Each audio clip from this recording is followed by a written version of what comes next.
আমরা মেইল ফাংশনের পর আপনাদেরকে এখন আরেকটি প্রজেক্ট দেখাবো। আমরা পূর্বের প্রজেক্টে দেখেছি যে কমেন্টসে আমরা কিছু লিখে দিলে সেটি আমাদের মেইলে চলে আসবে। এখন দেখুন যে সাপোজ আমাদের এই ওয়েবসাইটে আমাদের এই টিপস বা এই প্রজেক্ট সম্পর্কে কেউ তার কমেন্টস শর্টকাট সে ডিফাইন করে দিবে।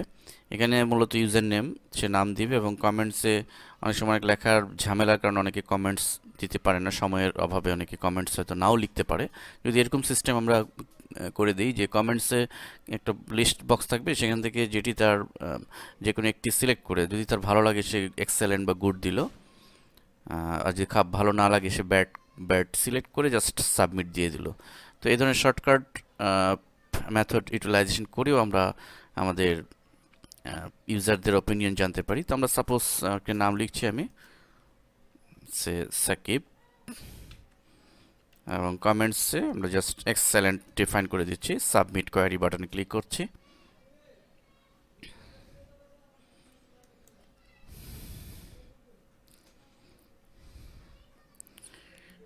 Your comments has been sent. আমরা ব্যাকে ফিরে যাচ্ছি। তো এই যে ইউজার যে কমেন্টস করেছে, এখন আমার ইমেল অ্যাড্রেসে দেখুন অলরেডি আমার ইমেল অ্যাড্রেসে তার কমেন্টস চলে এসছে। আমরা লক্ষ্য করছি যে সাকিব এখানে এক্সেলেন্ট কমেন্ট করেছিল, এখানে এক্সেলেন্ট। আমরা এই প্রজেক্টটি এখন আপনাদেরকে দেখাবো যে কিভাবে এই লিস্ট বক্স অ্যাপ্লাই করে এ ধরনের কমেন্টস ইউটিলাইজ করা যায়। তো আমরা ড্রিম ওয়েবার ওপেন করছি এবং আমাদের মূল কোডটি একবার দেখে নিই। কোড মূলত আগের কোডই। এখানে দেখুন আমাদের পিএসপি, আমাদের দুটি ফর্ম, একটি মূলত পিএসপির জন্য একটি ফাইল হবে আমাদের, আরেকটি ফর্ম হবে। সেই ফর্ম আমরা যে কোনো ফর্মে অ্যাপ্লাই করতে পারি। আমরা ইন্ডিভিজুয়াল কোনো ফর্মে কমেন্টসের জন্য রাখতে পারি, অথবা কোনো তৈরি করা কোনো ফর্মে আমরা কমেন্টস অ্যাপ্লাই করতে পারি। তো দেখুন পিএসপি ফাইলে শুধু যেটি আমরা দিব সেটি আমরা সিলেক্ট করব, আগের মতোই সব কিছুই হবে। আমরা শুধু কমেন্টসের জন্য, এই লিস্ট বক্সের জন্য দেখুন এখানে যে টেক্সটে আমরা আগে দিয়েছিলাম সে সেম নামই, অর্থাৎ আমার লিস্ট বক্সে যে নাম থাকবে সেই নামটি আমরা এখানে দিয়ে দিব, আর কিছুই নয়। জাস্ট এতটুকু নিয়ে আমরা কাজ করব। অর্থাৎ লক্ষ্য করুন আমাদের এটি হচ্ছে লিস্ট বক্সের কোডিং। আমরা ম্যানুয়ালি করতে পারি, আমরা একটু পরে দেখাচ্ছি ম্যানুয়ালি কিভাবে আপনি করবেন, এবং সেখানে এই লিস্ট বক্সের নাম যা থাকবে সেটি আমরা দিয়ে দিব। তো আসুন আমরা সেই কাজটি করি। আমরা একটা নিউ ফাইল নিচ্ছি, ক্রিয়েট, আমরা ডিজাইন মোডে চলে যাব, দেন ইনসার্ট ফর্ম। আমরা যদি গোড়া থেকেই করি টেক্সট ফিল্ড সহকারে, আমরা টেক্সট ফিল্ড দিচ্ছি নামের জন্য, এখানে আমরা দিয়ে দিচ্ছি নেম। ওকে, আমরা এন্টার চেপে নিচে চলে আসব। এবার আমরা ধরুন সেই লিস্ট বক্সে দিব, আমরা ফর্মে ক্লিক করব এবং নিচে দেখুন লিস্ট মেনু, এই লিস্ট মেনুতে আমরা ক্লিক করব এবং এখানে এই লিস্টের একটি নাম দিব। আমরা যে কোনো নাম দিতে পারি। আমরা যেহেতু এটি একটি কমেন্টসের জন্য, সো আমরা এটা কমেন্টস দিচ্ছি, লেবেলটি কমেন্টস, দেন ওকে। এখন আমাদের এই লিস্ট বক্সটি ডিফাইন করতে হবে প্রপার্টিসের মাধ্যমে। আমরা এটিকে সিলেক্ট করব এবং নিচের প্রপার্টিসটি লক্ষ্য করব। এখানে লক্ষ্য করুন যে list menu by default select রয়েছে, আমরা এটিকে চেঞ্জ করে দিতে পারি। আমরা যে নামটি সেখানে দিব, আমরা এখানে এবং লিস্ট সিলেক্ট করব, সিলেক্ট করে এখানে আমরা সিলেক্ট না দিয়ে আমরা লিস্ট দিয়ে দিচ্ছি। সিলেক্ট দিলেও হবে, সমস্যা নেই, আমরা এখানে লিস্ট দিয়ে দিলাম। লিস্ট দিয়ে আমরা লিস্ট যদি দেই, আমাদের পিএসপি ফাইলে অবশ্যই এই জায়গাটিতে লিস্ট না দিয়ে আমাদের এখানে সিলেক্ট দিতে হবে, নতুবা কিন্তু কোড কাজ করবে না। তো এখানে আমরা লিস্ট সিলেক্ট করলাম, যেহেতু আমরা একটা লিস্ট ডেভেলপ করতে চাচ্ছি, এবং লিস্ট ভ্যালুতে ক্লিক করব।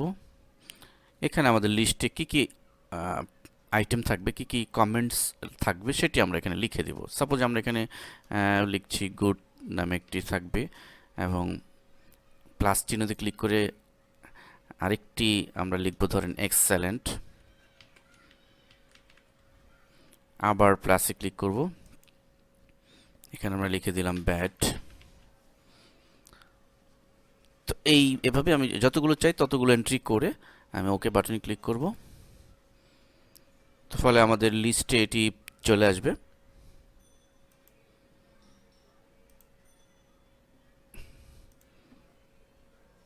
আমরা এই অবস্থায় এগুলোকে ইচ্ছে করলে মডিফাই করে এর কালার টালার চেঞ্জ করে নিতে পারি এই প্রপার্টিজের মাধ্যমে। যাই হোক, আমরা একটু কোডে ফিরে যাই, এই ফাইলের কোডে চলে যাচ্ছি। লক্ষ্য করুন কোডে অলরেডি সেই কোডটি চলে এসছে। আমরা ইচ্ছে করলে এই কোডগুলো লিখেও দিতে পারতাম। যাই হোক, আমাদের মূল বিষয় হচ্ছে যে এখানে আমাদের আইডিতে যেটি থাকবে সেটি আমাদের পিএইচপি ফাইলে অবশ্যই ডিফাইন করে দিতে হবে, এবং অবশ্যই এখানে আমাদের টেক্সট নামে যে ভেরিয়েবলটি ছিল সেটি দিয়ে দিতে হবে। কারণ হচ্ছে আমরা যে কোনো কমেন্টস ইনপুট করার জন্য মূলত এই ভেরিয়েবলটি আমরা ঘোষণা করেছি, তো অন্যথায় কিন্তু কাজ করবে না। আমরা যেহেতু টুতে আমাদের ডিফাইন করেছি যে আমাদের ইমেইল এটি আসবে, সাবজেক্ট একটি সাবজেক্ট পোস্ট করার জন্য, আমরা এই প্রজেক্টে কোনো সাবজেক্ট দিই, আমরা ইচ্ছে করলে এই লাইনটি মুছেও দিতে পারি। যাই হোক, তো আর টেক্সট এটি হচ্ছে মেইন কোনো কমেন্টস ইনপুট করা, অর্থাৎ কোনো ডেটা, কোনো কমেন্টস যে এন্ট্রি করবে ইউজার, সেটি আমার মেইলে চলে আসার জন্য মূলত এই লাইনটি। অতএব এটি ইম্পর্ট্যান্ট, এবং এর সাথে সাথে হেডার দিতে হবে এই পুরো ইমেল ফাংশনটি এক্সিকিউট করার জন্য। মেসেজ আমরা যে কিছু দিতে পারি ইকো দিয়ে। তো এই হচ্ছে ফ্যাক্ট। এখন এটিকে প্রথমে আমাদের যেটি করতে হবে সেটি হচ্ছে যে আমরা আমাদের যে ফাইলটি এইমাত্র করলাম, সরি এখানে আরেকটি বিষয়, এন্টার দিয়ে আমরা আরেকটি সাবমিট বাটনের জন্য ফর্ম এবং বাটন সাবমিট, ওকে।